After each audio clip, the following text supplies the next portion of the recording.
Sure.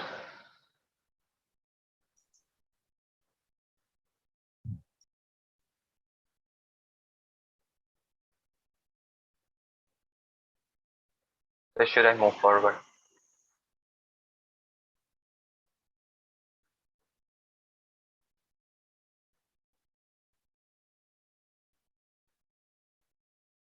Sir, should I move forward?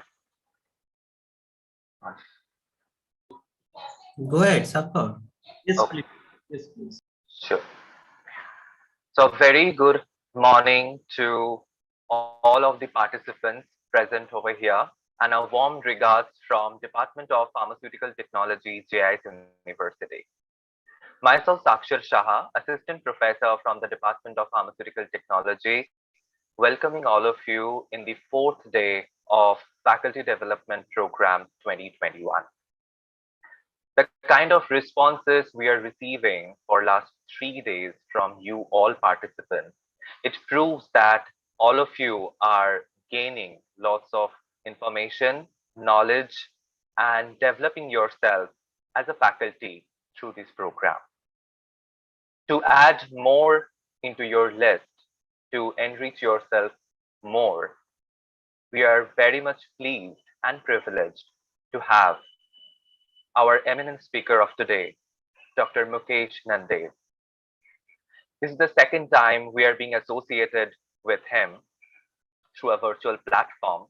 The last year in our international conference, which you have organized, Colloquium 2020, we had a chance to have him in a session like this.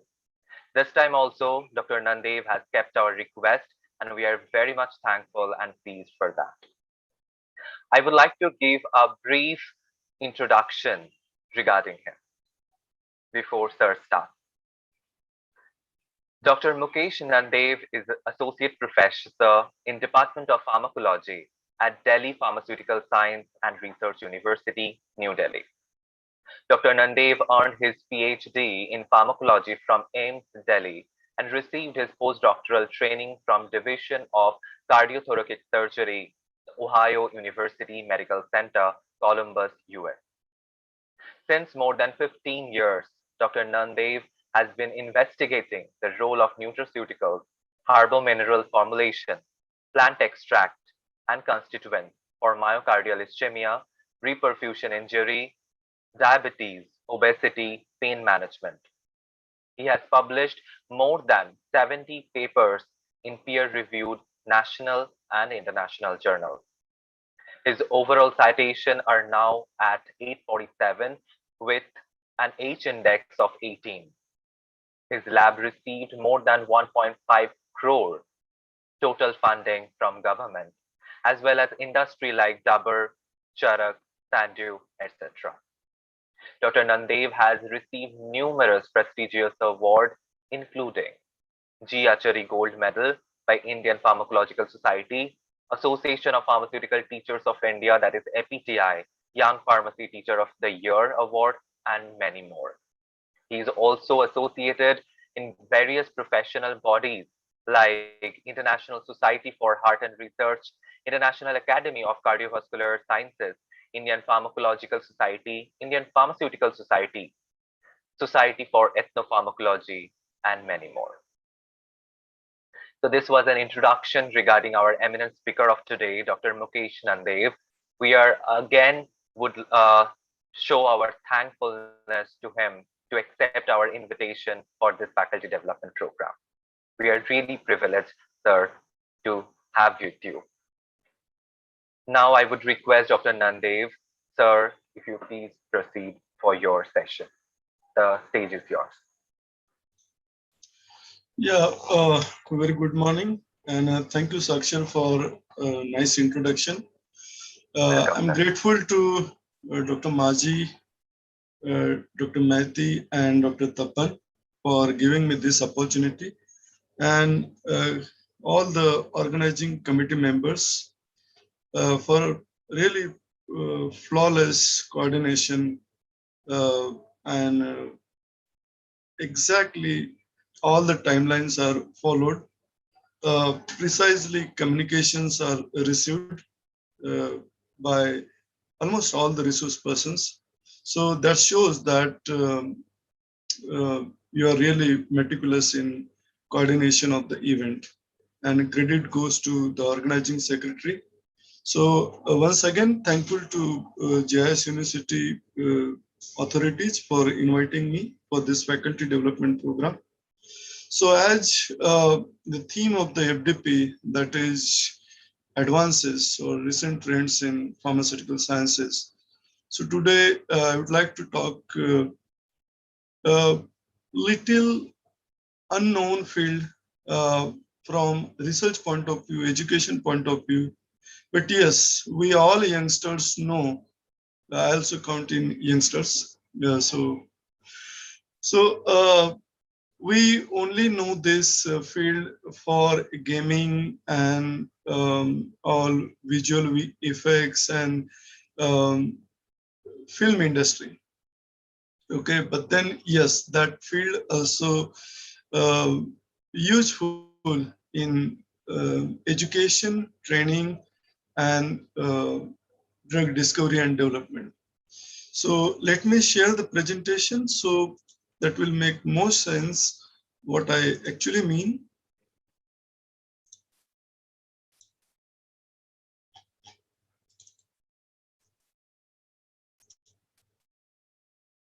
Okay.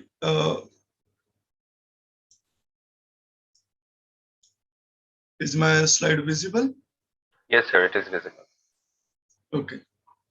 So today I'll talk about various applications of virtual reality in pharma sciences.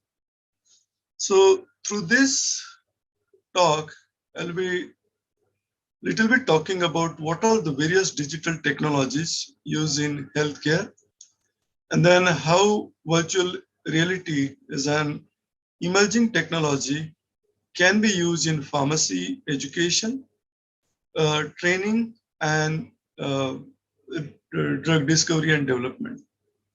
So also a little bit talk about what is virtual reality, augmented reality, mixed reality, and extended reality. What is the present and future? How actually it works so that we can use in pharmacy education and training. So, you know, every medical device is now invented. In fact, reinvented.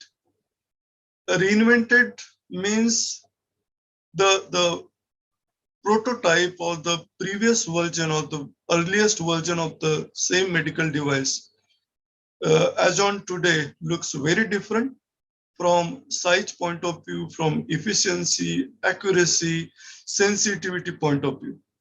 So if you see on the top, you have a blood pressure monitor that is manual, and you have a digital, very compact, handy, and very friendly uh, digital blood pressure monitor, which you can wear on your wrist, and continuously it can give your blood pressure readings and pulse rate.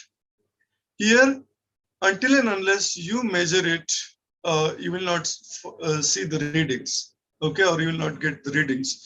But here, yes, it's a real time, whether you're eating, sleeping, or walking or doing jogging, what is your blood pressure, systolic, diastolic, and pulse rate will be known to you, okay, will be displayed to you. And then you have the what you call very compact uh, blood temperature, body temperature meter. And you know, in COVID times, the thermal body temperature sensors that you point what you call gun kind of device, and from a distance, with the maintaining of the social distancing, you can know whether the temperature of the person, the opposite person, is within a range or increasing. Okay, and then this is very portable, what you call blood pressure, blood glucose monitor. And I will talk about the continuous glucose monitors also. And this is the aerosol. This is the metered aerosol. You can exactly decide how much drug you want to administer to your lungs. and then you have the nurse or the doctor who is your counselor, okay, who will listen to your sign and symptoms and diagnose what is the health problem, okay. But your what you call Google Alexa, okay, you can or Google Assistant, you can just speak your question and you will get the answer. So every medical device is reinvented, and lot of convenience, sensitivity, efficiency, portability we have achieved as on date. Then these are the few more devices which are very small in size, and they can be wear at all time. Okay. Then this is what you call the case or example where the combination of devices are huge and complete cognitive and emotional status of the person is assessed. Okay.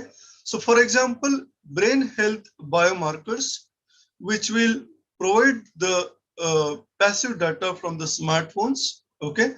Then you have the voice analytics as a biomarker of depression.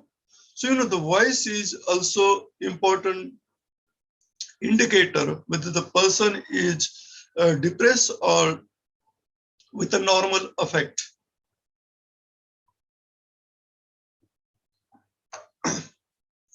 Then facial expressions in response to virtual reality challenge. You mean when you see some movie, okay, that may be sad movie, that may be what you call comedy movie, every person react to that movie or scene differently. So sorry. So if person is having the blunt emotions, when the person is having the blunt emotions, then definitely even to the happy moments or happy incident, the person will experience what you call express or react with a blunt affect. Okay. So you're partying with your friends, but still you're not happy. Okay. Your facial expression says that, your wordings, your sentences says that. So that is what you virtual through you challenge that person through the virtual reality challenge, and then record the facial expressions, and that will help you to assess whether the person is having the normal effect or the person is with a depression. And then cognitive function assessment using augmented reality and smartphone sensors. Okay. So you can give the instructions to the person in a virtual reality space and then assess. So with the smartphone, with voice analysis, with facial expressions, and with the help of augmented reality and smartphone sensors, you can completely assess the cognition and emotional status of the person. So this is one example where the combination of devices and technologies along with the augmented reality and virtual reality technology, you can uh, assess the what you call emotional status of the person. This is another thing. Yes, you have a tablet capsule containing the active pharmaceutical ingredient, and it is expected that uh, it will give you the desired clinical benefit. Okay, but when you combine this medication with the clinical benefit with the app-based system, which is designed to enhance the medication efficacy, then what you will have? You will have a prescribed combination product with the enhanced efficacy. Now, why you need a app-based system and how this app-based system will increase the efficacy or clinical benefit of this medication? Simple. Uh, you will be more compliant. Okay. Your complete parameters will be measured at all time in a real-time situation, and anything goes abnormal, okay, will automatically convey to the your treating physician. Okay. So whether it is a toxicity or adverse effect or the side effect, then it will be managed timely. And that is why the app-based system combination along with the medication will give the enhanced efficacy. Okay, that is the role of prescription digital therapeutics, what we call PDT. Now, PDT can be what you call increase the value in the areas of high patient need. For example, software-based therapies have been shown to be effective as a standalone interventions. There is an incremental effectiveness of PDTs when are used in combination with the standard treatment. That is what I already explained. Then dose optimization. Okay, so dose optimization, we do the therapeutic drug monitoring, but then you have to obtain the biological blood sample or biological sample, measure it, and then what you call, you will understand whether the concentration of the drug is above the maximum tolerable concentration or below the therapeutic or minimum effective concentration. So if we combine the treatment with the PDTs can help you to monitor the toxicity and customize the treatment. Okay, and it is because of the sensors which are used to monitor the toxicity and treatment effects. Then address the comorbid conditions. So PDTs can again monitor, address comorbid conditions like insomnia, poor nutrition, anxiety, depression, activity levels, use of nicotine and alcohol. Okay, so this PDTs consider all these factors and what you call combine it with the treatment effects and give you a complete picture whether it will go with it or will against the treatment. Okay, then facilitate the adherence. Okay, so feedback loop, show progress, connect to the care team, leverage the games and motivational tools, provide reminders and sound alerts. You have some what you call bottles with the reminders or alerts or alarms. Okay, but PTT is again a smart device or the tool which can remind you whether the patient taken the last dose or not, whether patient taken the right dose or not. Okay, and whether the patient is compliant. Okay, maybe coming next week or what you call past last week. Okay, so it can give the complete picture whether the patient was compliant, adherent, and whether forgot any treatment. Okay, so that is what the facilitation, what you call facilitation of the adherence of the patient to the prescribed treatment, and then collect the utilization and efficacy data. So it can again combine whatever the data generated from that patient for that treatment. Okay, then this digital devices, okay, can also help in clinical care. Okay, for example, in clinical trials. Okay, so one clinical trial, particularly randomized clinical trial, you see so much data.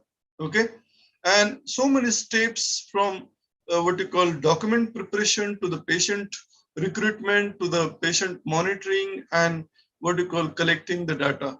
Okay, so the PDTs or the digital devices, okay, can help you to standardize the data collection for clinical studies, tracks the supply chain to peel by peel level via QR codes, collect real world data supporting regulatory submissions. For example, you're collecting a data, okay, and the the person who is collecting the data from the clinical trial or clinical study forgot to record some parameters. Okay, automatically alert will be generated because inbuilt regulatory requirement is fed into that program. Now, whenever there is a deviation, there will be alert. Okay, simple. When you select drugs from the drop down menu, okay, and when you select what particular drug for that patient, okay, what will happen if there is a drug and surgery interaction? if there is a drug and drug interaction or drug and disease interaction, automatically alert will be generated. What alert? That this drug is not suitable for this patient because the person is asthmatic, or this is not suitable because the person is diabetic. So this kind of alert will be generated, and the medication error, prescription error will be what you call prevented by a doctor. Then enhances the clinician touch points via database dashboards, enhances the therapeutic adherence and efficacy, and provide real world data to support the reimbursement discussions. So this is the application of what you call virtual reality and digital technologies in clinical trials. Now, why this is possible? Because we have progressed a lot in terms of sensors. Okay, so earlier sensors were only responsible to measure and record, but sensors, third version of the sensors, they are responsible, or they are able to what you call gather the passive data, aggregation, and meaningful interpretation. Okay, so this is what I mean. So earlier you had to draw a blood sample, put it into an analyzer or spectrophotometer, and then reading will be given into milligram blood glucose in milligram per deciliter. But if I talk about the fourth generation, what you call continuous glucose monitors, CGMs, okay, what is the difference? Continuous glucose monitors measure the interstitial glucose compared to the systemic blood glucose.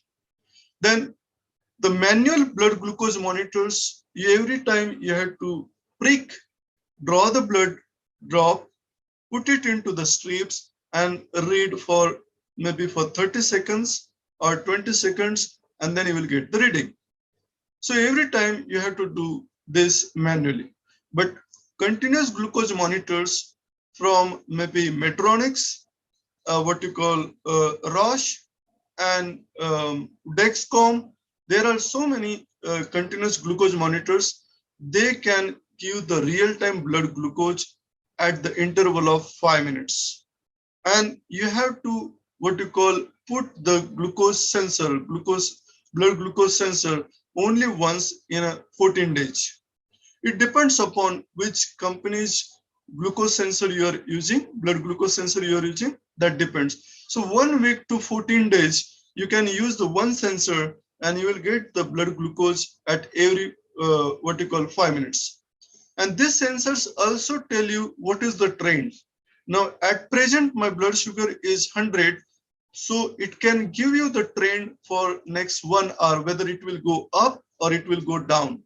And accordingly, diabetic patient can take the corrective action. So this is again the what you call advancement in digital technologies in management of diabetes and other disorders.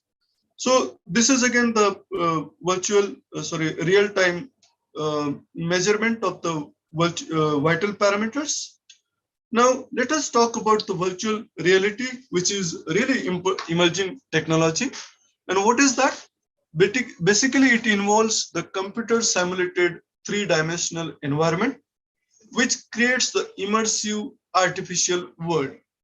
What is mean by immersive?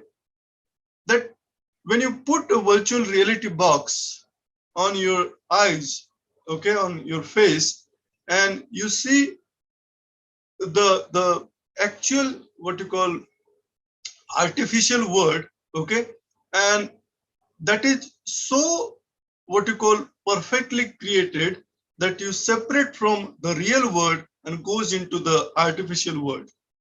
And the immersive effect depends upon what are the senses are what you call taken care. Okay, for example, you're going into the model pharmacy store. Okay, now everywhere you will see very clean and clear what you call ambience or structure. Then you'll see a racks that is organizing all the dosage forms, and exactly layout of the modern pharmacy store is followed. Now what you will see, you will see a modern pharmacy store and in a artificial word, okay, but that is created so perfectly that even at your home you will feel that you are into a modern pharmacy store, and that it depends upon the sound, your tactile senses, your visual senses, and what you call so these are the senses are taken care. More the better experience. So better the what you call virtual reality, what you call creation, better the immersive effect. So global virtual reality market was worth 17.25 billion US dollar in 2020, which is expected to reach to 184.66 US dollar billion of US dollars by 2026. And that indicates that virtual reality is not restricted to the gaming industry. It is beyond that. It is in manufacturing, it is in medical, it is in pharmacy, it is in all manufacturing industry as well. Okay, and year on year, VR is become very powerful tool in pharmaceutical industry as well. Okay, so significant improvements are there in communications, manufacturing, operations, education, training, research, and engagement. And that is credited to virtual reality. Now, this, what you call virtual reality, is what you call more important in a post-COVID era. Why? Because you understood like how social distancing is important in such pandemic situations. And in that case, the digital education or virtual education through advanced digital technologies really important, and future belongs to this virtual reality and technologies. Yes, face-to-face or offline education is and practicals are equally important. But yes, in difficult times, yes, virtual reality can be of a great value. Okay. Now, what you call immerse in the environment, and the user becomes a part of the virtual world. Okay. When the person who is wearing a virtual reality box and listening to maybe audio, seeing, watching the virtual world, and that is so perfect that the person who is watching separates from the real world. Okay, and that depends upon how much better virtual reality situation you have created. Okay, so this technology was invented in 1957 and patented in 1962. But then real boom for virtual reality started from 2005. Okay, and now we see so many applications of virtual reality in different areas. Now, virtual reality, augmented reality, mixed reality, they're often confused and use interchangeability. So basically, augmented reality means a computer generated overlay on the real world. Okay, and the overlay does not necessarily interact with the real world. Okay, so example of augmented reality is a Google Glass. Okay, then mixed reality involves computer generated overlay that interacts with the real world as well. Okay, for example, Microsoft HoloLens, okay, which is a promising example of what you call mixed reality. Then, so what is the difference? For example, this dog is the real environment. Okay, what you are seeing, the dog is a real environment. Now, augmented reality, yes, tomato is placed on the table, but you created perfectly situation in mobile only. And when you see through the VR box, okay, you will exactly see the tomato like you see on a like you see the tomato that is placed on the table. So that is augmented reality. Okay, and augmented virtuality, yes, the situation is completely immersive, with the added immersive experience, and virtual environment where the patient and what you call counselor or the healthcare professional is in the real world, but yes, physician taking that patient into the virtual environment and maybe counseling, maybe helping to reduce the pain of the patient. So VR plus AR plus MR is equal to XR. So XR, you can say the umbrella term that represents all three, that is virtual, augmented, and mixed reality. Okay. Now, these are the examples, okay, of virtual reality and augmented reality from different companies like Hewlett Packard, Facebook have the Oculus, HTC have the Vive, and Sony have the PlayStation virtual reality box, and Microsoft company have the HoloLens. Okay, so these are the various devices for virtual reality and augmented reality. Nowadays, these are so compact, they are developed so much, scalable, accessible, and they are also affordable. Okay. Now, this is virtual reality, okay, where fully immersed into the environment. This is the person, okay, wearing the virtual reality box, okay, sitting maybe in a or standing in a one room, but outside of the virtual reality environment is maybe the anatomy physiology. Okay, that person is studying the anatomy physiology, sitting into the what you call his room. Okay, this is the complete virtual reality. Okay, now here augmented reality, this person is again wearing the virtual goggles, but while driving the car, okay, the person will experience that from opposite side cars are coming. There are the what you call speed breakers, there are signals and all this. Okay, so for example, motor driving school, so they uh, train or they give the training by using this augmented reality programs, okay, before they take that person to on an actual road.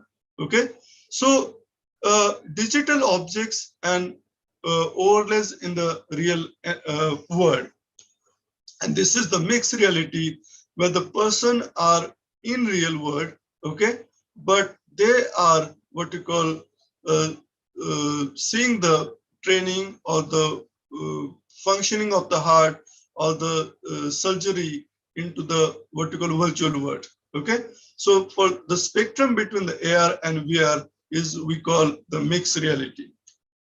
Now, what is the tendency of virtual reality adoption? Okay, if you see, virtual reality actually started from 2010. Okay, yes, slow start was from the 2005, but yes, the real what you call application of the adoption started in 2010. And if you see, there is a very sharp increase in adoption of virtual reality. And within 6 years, extended reality will likely to be adopted by 70 million users, and within 3 years, maybe by 30 million. So yes, we are consistently seeing the increasing trend in adoption of virtual reality and extended reality.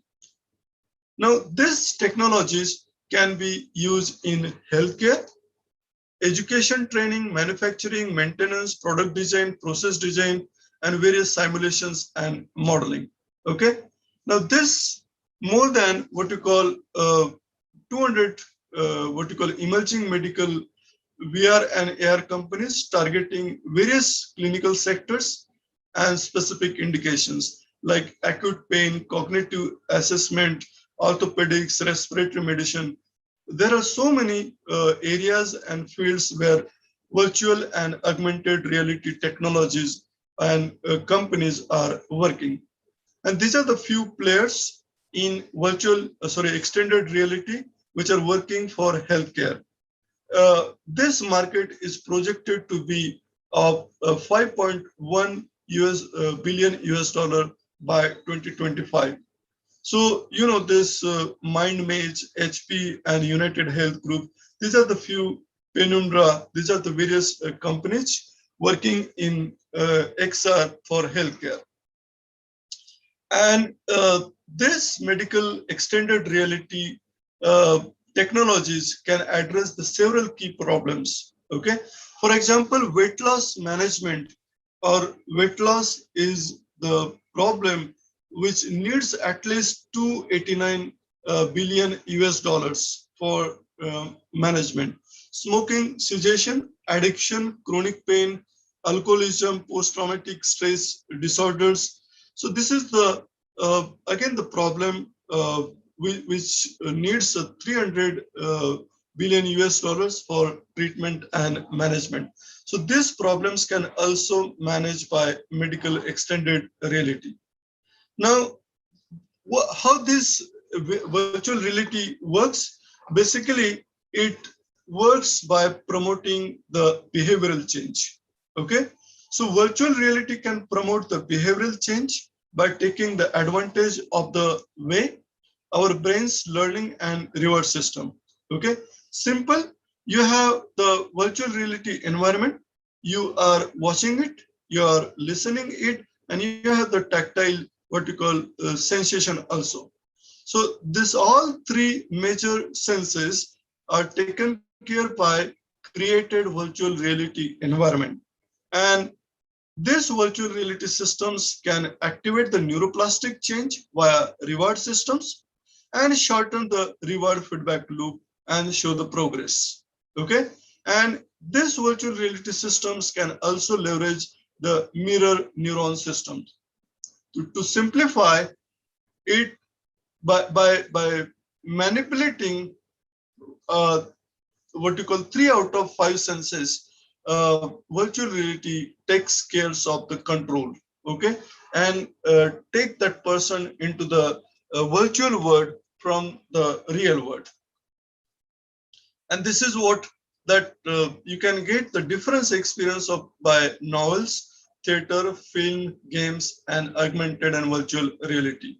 Okay, so augmented and virtual reality. For example, you have seen the 3D movies, but you might have also listened about the 4D, where if it's raining, then exactly the raining what you call voice and picturization and all the senses will be taken care. And then even while sitting into the theater watching this movie, a 4D movie, you can actually experience the what you call rain. Okay, so these are the technologies what you call advancing day by day.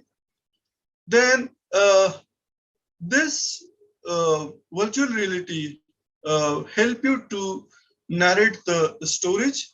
Research shows that story provides the superior retention, provides improved understanding, create context and relevance, create empathy, promotes engagement and participation, enhances the creation of meaning and personal relevance.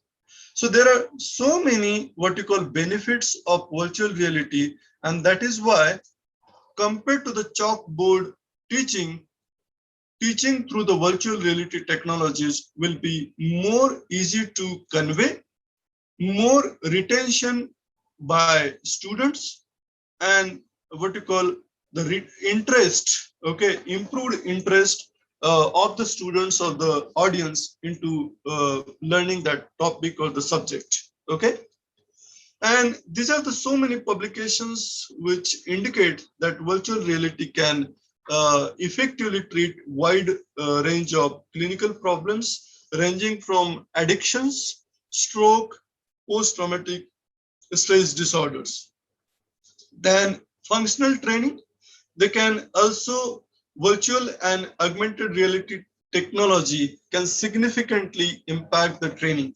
Okay, so for example, I want to what you call show how the drug discovery happens. Okay, so let me share the this video which I feel really good.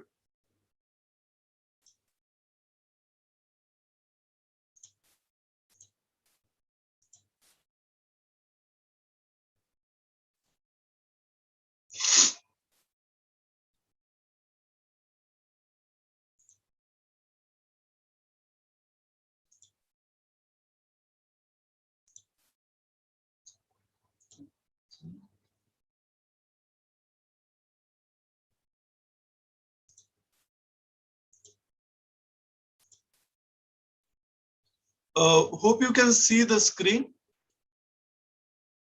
Yes, sir. But the Okay. video hasn't started yet. Okay.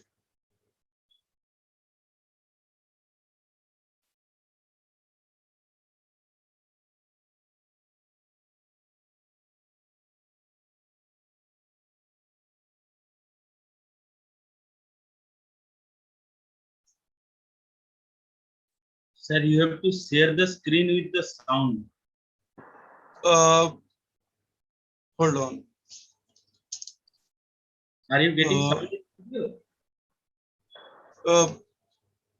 Are you able to what you call? No, sir, we cannot hear the sound. Okay, okay. Hold on. Sir, while sharing, yeah, you stop sharing. While sharing, you will find a small box at the bottom, and you have to share the sound. You have to stop the sharing. Then you have to share again with the sound. Sir, you first go back to the screen, Zoom. There you will Okay. find how to stop sharing. Okay. Yes. Then stop share. Stop Yeah. sharing. Yes, sir. Okay. And Yes. then Now you, sir, please click on the share screen option. okay. Okay. Yeah. Whenever And you're there is a pop-up of a window that is showing which window you have to choose. And share the sound. Yes. Yes. share Yeah. the Yes, sir, sound. yes. Right, sir. Okay. Now Yes. you. Now we'll be able to hear the sound. Okay. Cancerous. Yes, sir. It is And coming. there. Perfect. See that receptor? Block it, you block the effect, and stop the disease. Let's get you started.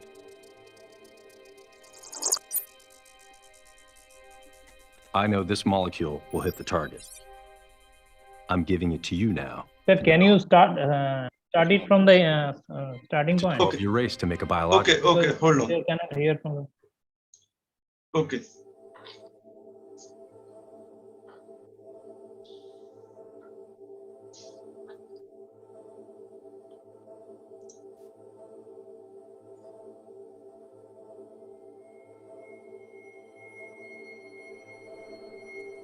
Welcome to our network. Look around.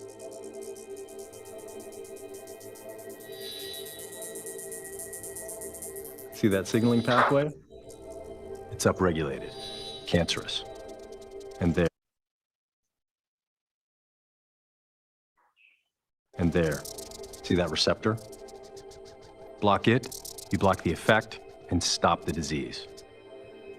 Let's get you started.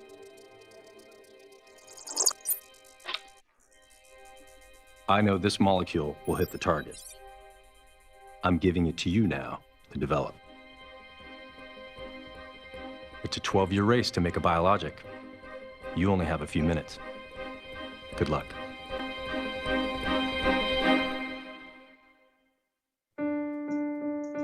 How will you reach the finish line?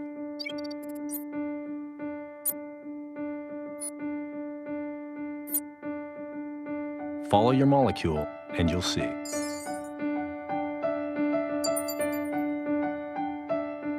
Let's see if this targeted therapy is really on target by measuring oncogene expression levels.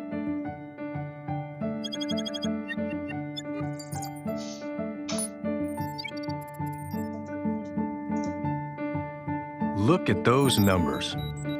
Absolute quantification. We can follow these biomarkers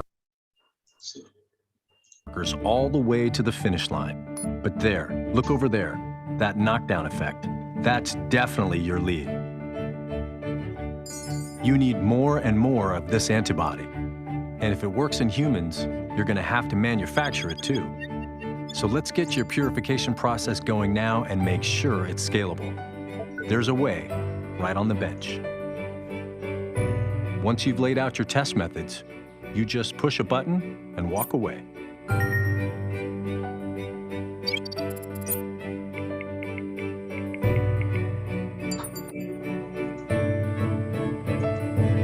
Your run is done. You've got protein. Now that you're in preclinical, you need cells, cells, and more cells. Your pharmacokinetics have to be bulletproof. But don't worry, you don't need to start living in the core lab. You can sort right at the benchtop.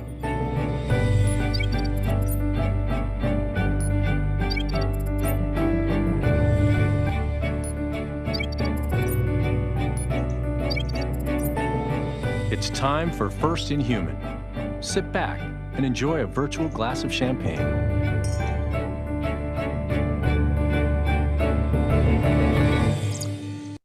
So this way, if I want to teach the drug discovery and development, how various phases of drug discovery, so I can use the, I have an option to just narrate from the book. I have an option to teach on a blackboard. I have an option to teach through the PowerPoint presentation or through the virtual animations. But I also have a better option of teaching it through what you call virtual reality and augmented reality. Let me go back to my presentation.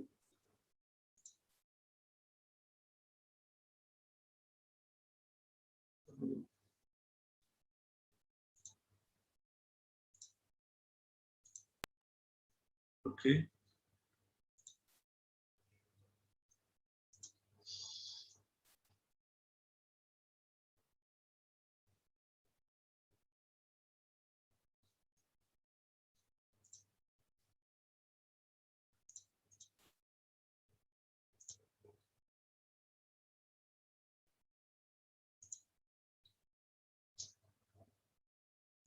Okay. Can you see the slide? Yes, sir. It is visible. And I'm audible? Yes, sir. You're audible as well. Yeah. This time I'm taking care, Dr. Maji, because last time this technical glitch happened. And okay, so if we talk about the pharmacy training, yes, clinical skill training, counseling training, interpersonal skill training, use of equipments and tools, and virtual training, virtual reality or augmented reality can facilitate the empathy. Now, if I talk about the education, you have option to teach the anatomy physiology by simply the conventional methods. Okay. Now, the PCI also what you call ban of using the human cadavers. Okay. In fact, there are so many environmental issues also. And because of the response to the acute shortage of human cadavers, we cannot teach the anatomy physiology by means of the human cadavers. But what is the then better substitute what we currently using, that is clay models, okay, which we house into the anatomy physiology lab. Now, but virtual reality training can help really well to teach the anatomy physiology. Let me show you this.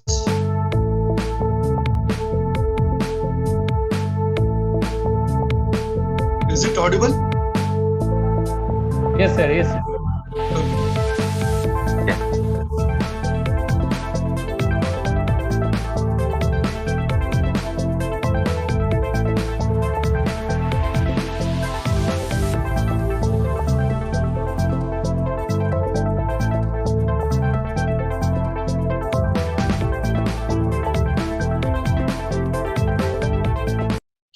Sorry.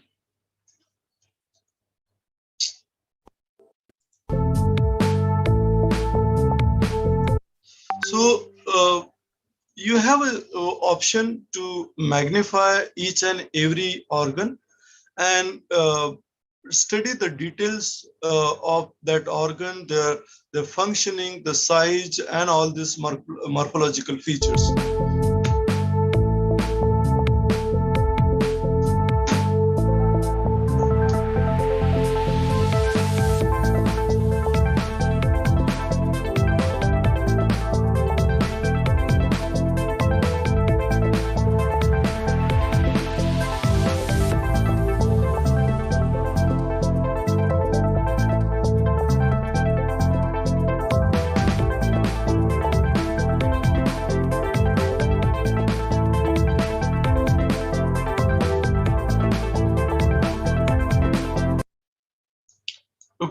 So this is just small clip that how better manner, in a better manner you can teach anatomy physiology or learn anatomy physiology by means of virtual and augmented reality.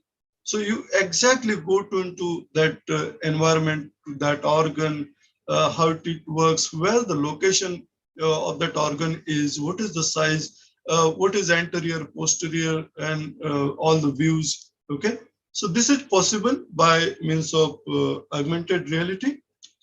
Then, yes, if I talk about the training, let us talk about Lyrical flagship project at the University of Basel. We developed this virtual reality room. What is unique about this virtual reality room is that for the first time we provide volume rendered images in real time, which allows surgeons and radiologists to visualize their medical image data sets using volume rendering. And they can walk around, they can grab the object,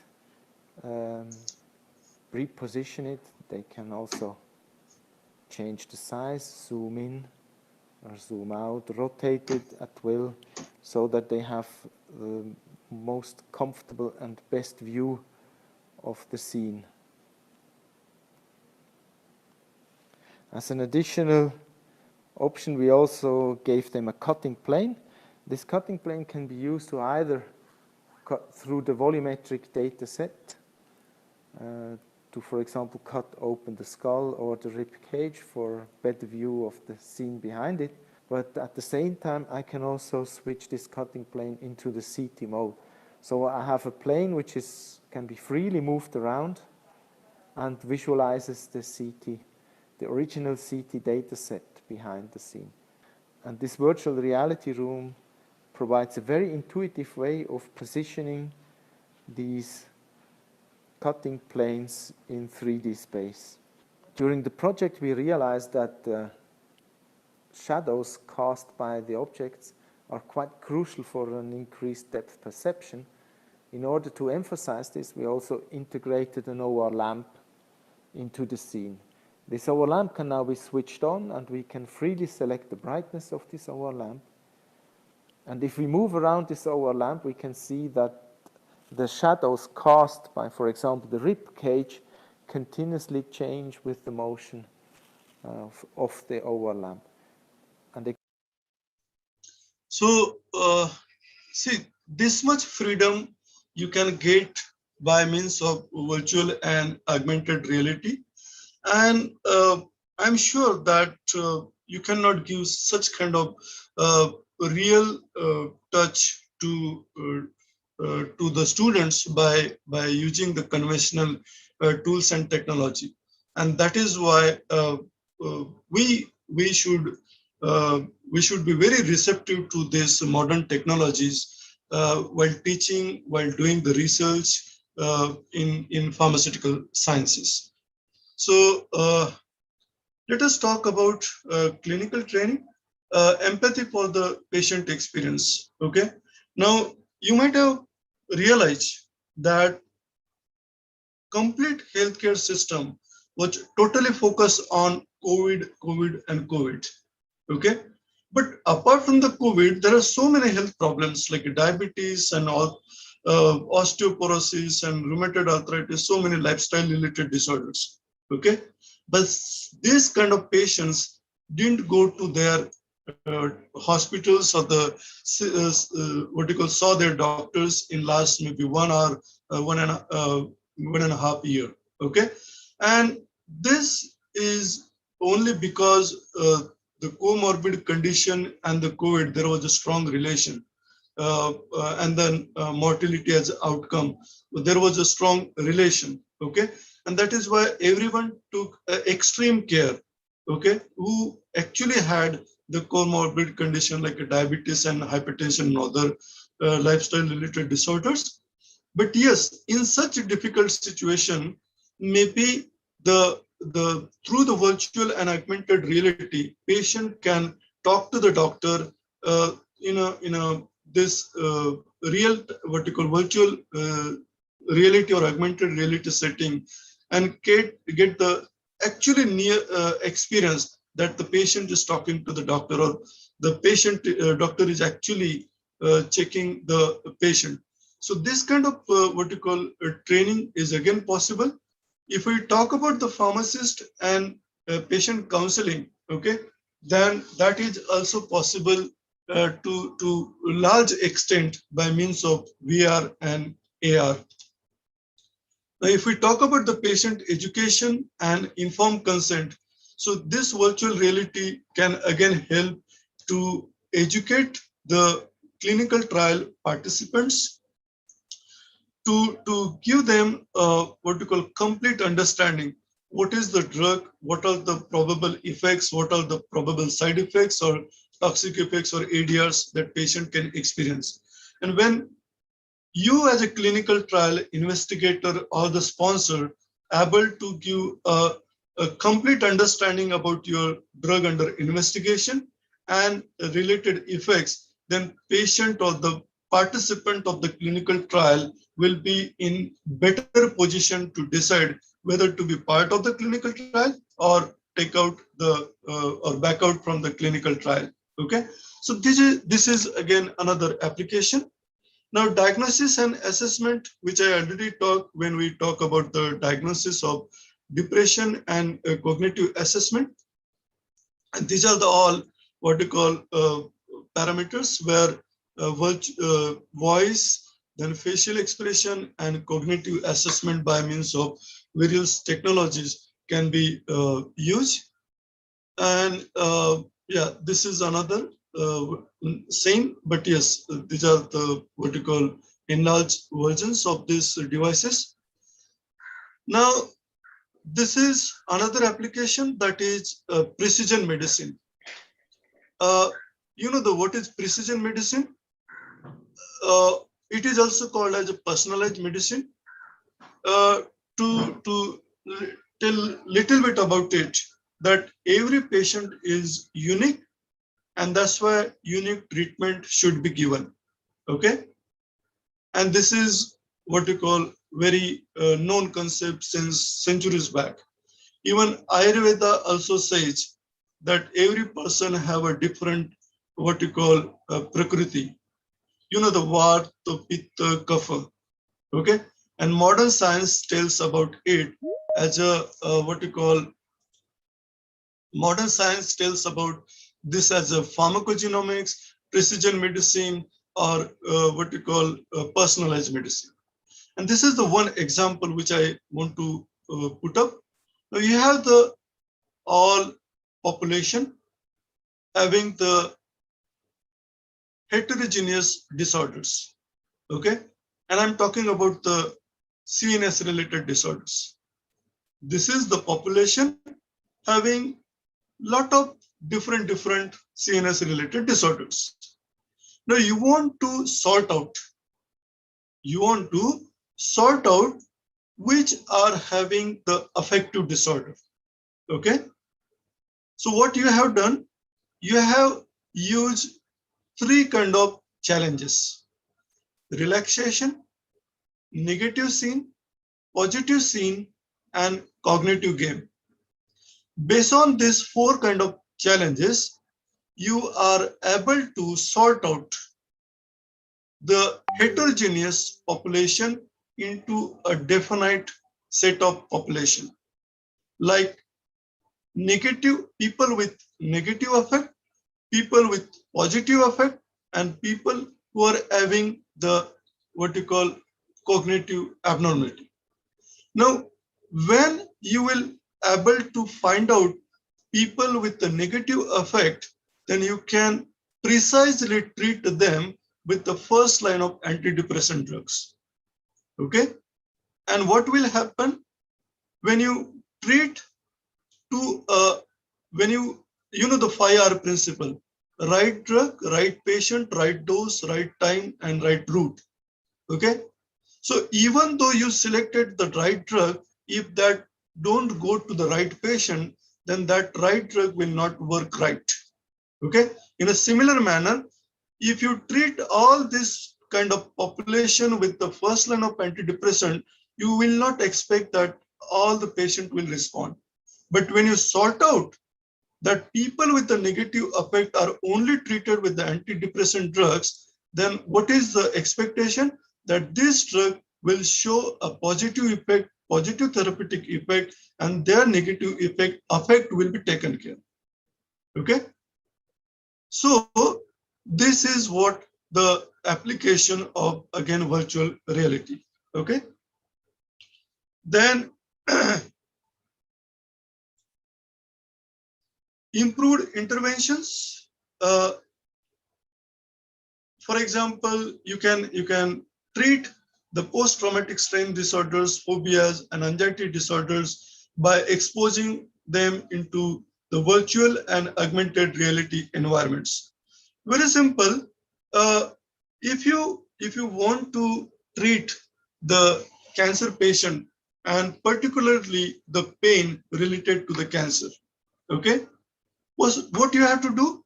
You have to put that patient into such a virtual environment that patient will be separated from the real world and will go into the virtual world. So maybe meditation, better visual effects, better motivational words or speech, and through this complete environment, virtual environment, patient will have a better experience or better response to that cancer related pain. Okay, and that is again possible, and this research is already published. Okay, and I already told you that various generalized anxiety disorder, phobias, OCDs, there can be managed by virtual and augmented reality. Another mental and behavioral health problems can be managed. Now, not only disease, okay, but even your existing health and wellness can also be maintained for many more years, okay? Because this virtual reality help you to improve the cognitive function. They help you to promote the exercise and weight management, better stress management, mood and resilience, then disability solutions, addressing isolations, and grief counseling. So this can be provided through virtual and augmented reality. Simple. If your virtual reality and augmented reality can tell you that in 2021, by means of virtual reality, if you can know that how you will look after maybe 20 years, okay, how you will look after 20 years, okay, then definitely the person who is in a 2021 will have a different perception, different attitude towards his own health and wellness. Okay, little bit more. For example, this is the lady who is progressively aging, and maybe at the age of 70, 75, that lady will look like this. Or the person who is fit and fine, okay, if that person at present following the sedentary lifestyle with poor eating habits, lack of physical activity, lot of what you call stress and management, then person will look like this, okay, after maybe 20, 25 years, okay. And if this person know that after 20 years, this person will look like this, obviously this person will likely to take the corrective actions to his health and wellness, okay. And that is simple way to understand how this virtual and augmented reality can help you to promote your health and wellness or maintain your health and wellness, okay. So that is what, because it gives you motivation, it gives you your reality, future what you call situation in advance, okay. And if you know it in advance, will definitely take the corrective measures, okay. And that is what the application. Then yes, telemedicine. again possible by means of virtual reality. But what are the gaps? We saw so many applications in education, training, skill acquisition, then drug discovery and development. But yes, there are some research gaps, like available research varies by condition treated. For example, most of the applications what we discussed, they were in CNS related. Then there are lack of randomized controlled trials which can prove that virtual reality works to a larger extent and in a better manner. Population specific studies are lacking. Obsolete platforms and equipments are there. That's why we cannot acquire the virtual reality and augmented reality. Then whatever the studies are published, they are with the small sample sizes. Okay. And in general, the perception about the virtual reality is a gaming platform. Okay. We have to change our mindset that it can go beyond gaming and can be useful in education, training, and drug discovery and development. Okay. And yes, these are the few things like financial constraints. Okay. And then they may interfere with the clinical workflow. But yes, the limitations can be addressed by continuous work on these technologies, okay, which I already talked. Then these are the few barriers of virtual reality implications in pharmacy, like validation of clinical efficacy, cost and accessibility, usability, and technical capabilities and acceptance of the people to these technologies. Okay, and these are the few detailed what you call barriers which are which are covered under the validation of clinical efficacy. And this is because of poor study design, small sample size, which I already talked. But yes, we have to continuously work on them to prove their effectiveness into clinical efficacy. Then cost, expenses, rapid obsolescence. You know, in a computer and information technology, okay, we see smartphones, okay, there is a continuous and very fast upgradation in a maybe Android vertical versions or iOS versions. In a similar manner, in case of virtual reality, there is a rapid development, and that's why there is a rapid obsolescence also. Okay, then potential inefficacy of lower-end equipments, unpredictable reimbursement by medical insurance. Still, they are not acceptable by insurance companies.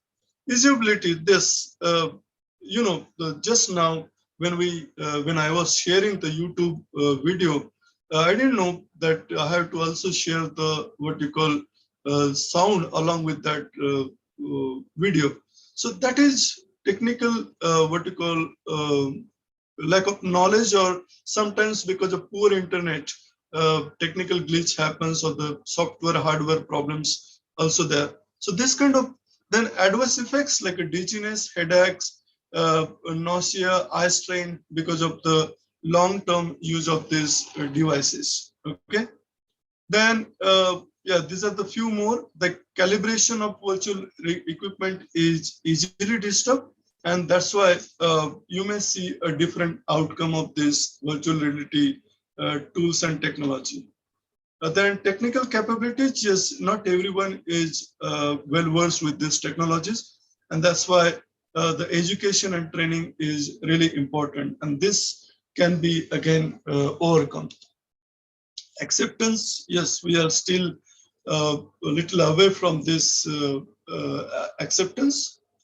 And in summary, this digital therapeutics for pharma science, there is a lot of development already happened.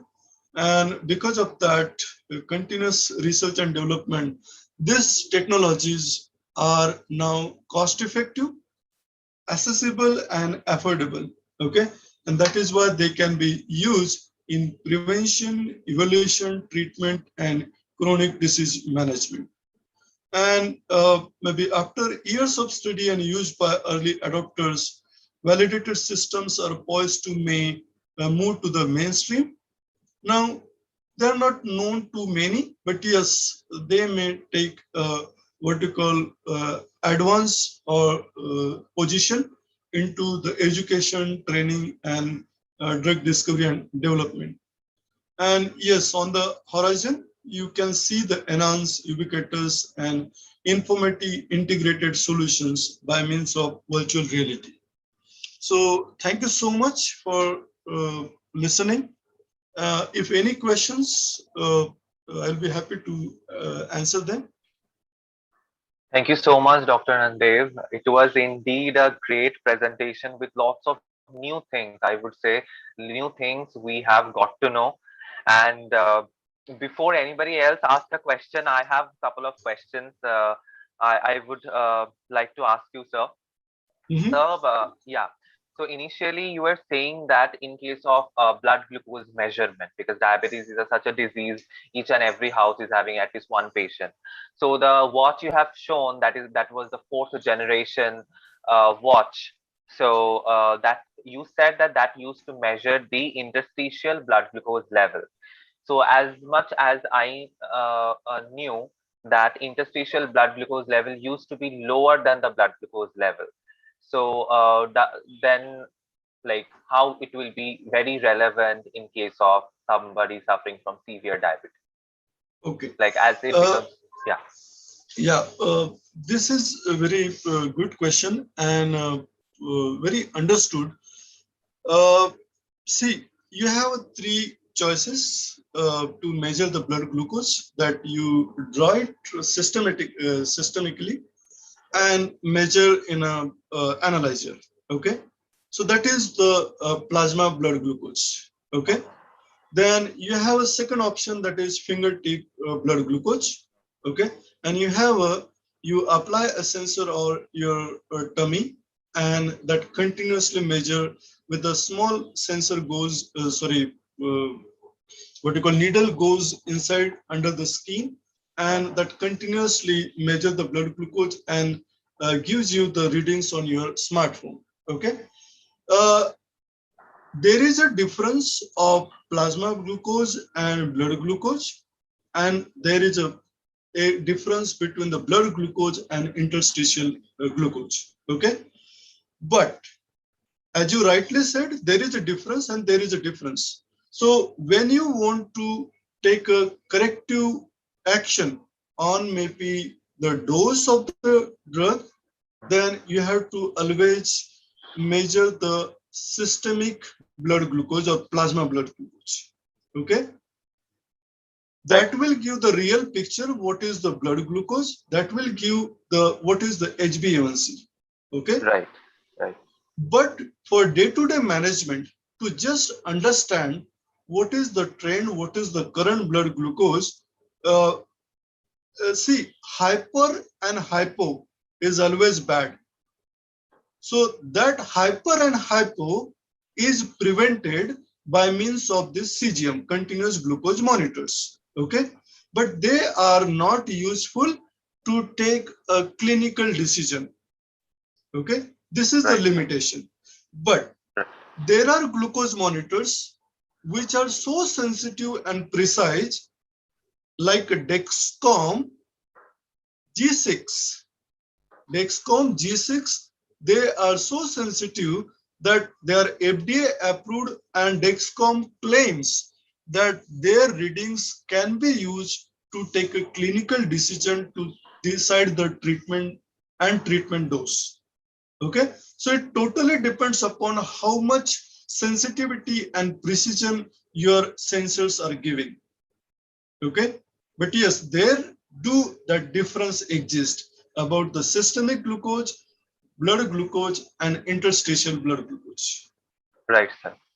Sir, another question I'll be having that generally in case of anxiety, and for last year, the pandemic we have been facing, a lot of people are going through depression, anxiety, so many things, and it is usually being said by the doctors or psychologists that to avoid the smartphones or to avoid using smartphones, because we have been using this smartphone or technology a lot and we are Mhm. actually misutilizing it, and which is increasing the anxiety a lot Mhm. unawarely. So this Mhm. virtual realities, is there a possibility that that may add into the anxiety a lot, anxiety, as we are using the virtual technology to treat it or to diagnose it, Okay. like. Let me clarify here. Smartphones are not what you call causing anxiety. What is there in a smartphone that creates the anxiety? So if we continuously listen the news or read from the WhatsApp University, then obviously person will experience the anxiety. But Right, holding what you call having the smartphone is not the reason for anxiety. right, When someone is continuously on a WhatsApp and all the notifications and then news, then yes, definitely it will lead to anxiety. Another thing about the virtual reality are used episodic manner. okay, Every day, if there is a one counseling session, then maybe of a half an hour or 1 hour, that time only this virtual reality will be used and will be what you call removed from that duration counseling session. So right, there is a difference. People are using smartphones continuously and more precisely reading these notifications, news, and WhatsApp messages, forward messages that are scientifically based or not. That is not what you call understood, but still they believe in them and then create problem for themselves. right. Sir, another question is that how the sensor you were saying, which Mhm. actually helps here, the sensor level 3, version 3, Mhm. actually detect the drug interaction which is actually going systematically. Like, Okay. yeah. Drug sensors, see, uh, the medical ID Mm-hmm, chips. mm-hmm, So medical ID chips are linked with your what you call personal data. Okay. So personal data means medical history actually. okay. So to what drugs you are sensitive or hypersensitive, what are the medical procedures or operations surgeries are carried out, Mhm. what are the existing disease conditions that person is having. Okay, that data is integrated with the drug prescription softwares. Okay, and that integration allow the physician to take the corrective measures. So in US there is already such a system. So whenever the diagnosis is completed and prescription is to be issued to the patient, then it is not issued in a physical form. It is directly what you call on a computer. That drop down what you call menu is there. That what are the drugs appropriate for for this disease condition and for this diagnosis. So whenever the drug is selected from the drop-down menu, it always consider the patient history simultaneously. Okay. For example, Right, the sir. person is asthmatic and doctor selected what you call non-selective beta blocker. Okay, for treatment of hypertension, then automatically alert will be generated on the computer itself that patient is asthmatic and that's why this is not a suitable drug for Contraindicated. this. Got it, sir. Sir, there are a couple of questions in the chat Mhm. box. So I Okay. would like to read one by one. So Victor Roy Chaudhary from our department, he's the assistant professor from our department. He's asking that, can you give us an insight on the accuracy of the automated blood pressure pulse rate measurement devices that you have actually shown? Because he has seen personally that the reading which those devices gives are not very much accurate all the time. Yes. I You have asked question on a blood pressure monitors. I have already explained you the example with the continuous glucose monitors. Right. So there are limitations, but let me tell you, a medical device comes only in market once they meet the certain regulatory requirements. And you will always see a declaration on a device, whether it is used in a diagnostic purpose or it is used only in a research purpose. Okay, so this kind of limitations or declarations are always there.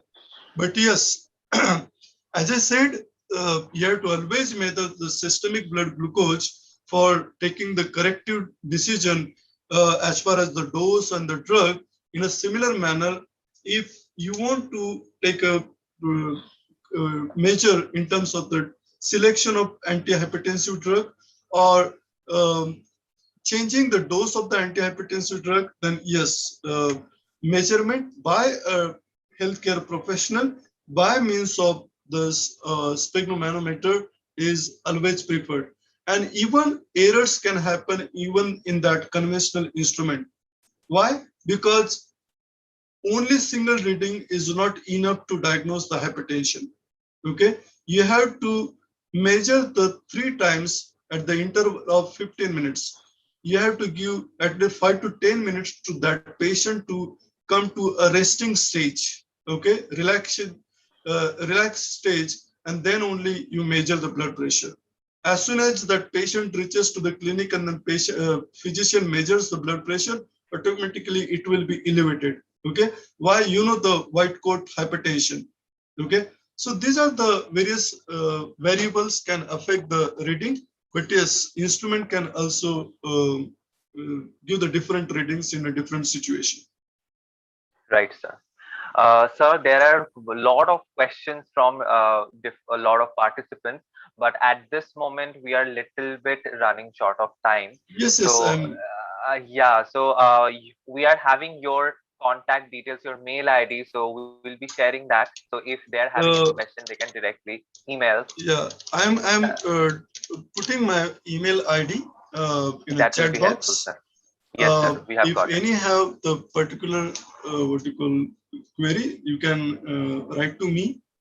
Right. And I hope I'm clear on this aspects. Absolutely, sir. Absolutely, something new we have got to know, and we are really, really, really very happy. I personally become very much enriched by this information. And from our department, sir, there is a small token of appreciation. So I would like to show that on screen with permission of Dr. Maji. Sir. Yes, yes, please. Thank you, sir.